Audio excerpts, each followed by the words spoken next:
There's this amazing synchronicity of the development of quantum physics on the one hand, and on the other hand the development of the complex or analytic or depth psychology of Carl Gustav Jung, culminated in the meeting of two giants. One is Jung and the other is Wolfgang Pauli.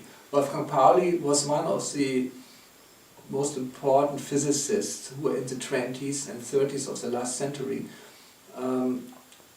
was present and involved in all the most important discoveries and developments of quantum physics.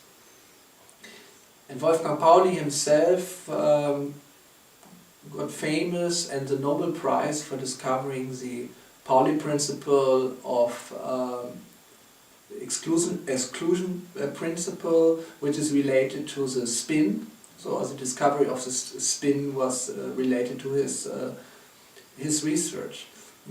Pauli got to know Carl Gustav Jung in the first place as his own psychologist and psychoanalyst. But from this meeting between a doctor and a patient, first of all a long friendship of more than 20 years developed, and then also a deeper collaboration between Jung and Pauli, and also a very inspired but also controversial discussion.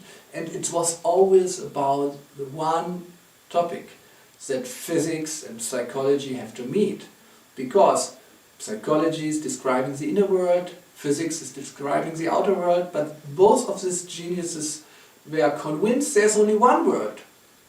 So why shall this one world be described by two completely different ways of science, which have two completely different languages, and normally a physicist and a psychologist don't have a common ground to talk with each other or to meet on a scientific basis. So both of these great scientists, Jung and Pauli, were convinced that we need one science which is dealing with the one reality, which is like something like a psychomatter or a metapsyche.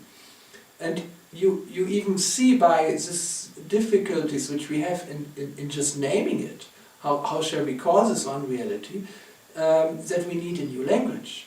This is what Pauli and Jung called a neutral language. We have to develop a new neutral language to talk about this one reality. And both Jung and Pauli were not just pure scientists in a way, but they also had a deep metaphysical, or I would say also alchemistic background. So it's very, very interesting discussion, both of them, which in the end, when both of them died in the 50s, didn't give a perfect answer to this question, but just stressed the importance of this project to bring matter and psyche together in one science. And I'm very strongly convinced that we have now a clue to solve this conflict between matter and psyche by looking at the science of the informational field. And this is our work which we do with Timewaver.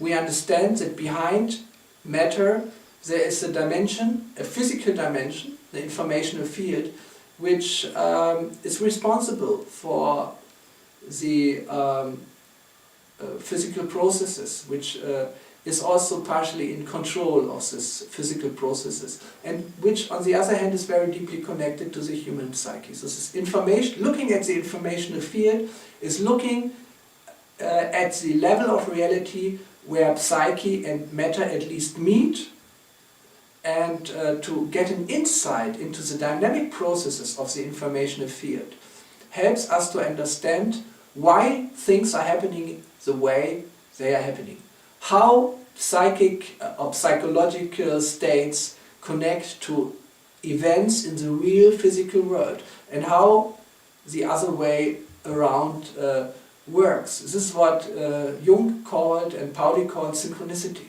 which we all observe again and again, that we are thinking something, we have an inner vision or an inner experience, and in the outer world something corresponds bonding happens. Every one of us has experienced this. You think about a dear friend, and in this moment you perceive an email, get an email from the same person, or you get a phone call. And these are just the most common type of experiences. Many things happening in our life like this, and which are completely mystical.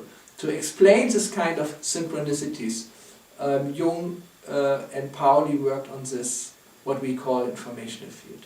So Timewaver is designed as a practical an interface, a quantum physical interface to communicate with the informational field, to get bits and bytes of information from the background of physical and psychological reality, to more deeply understand why things are happening in the way are actually happening, and also to get a clue how to solve the problems on a very deep level. So this is the intention of the work with Timewaver, to understand and to treat problems or diseases on a deeper level, on the level of the informational field, and practically start to work on this level.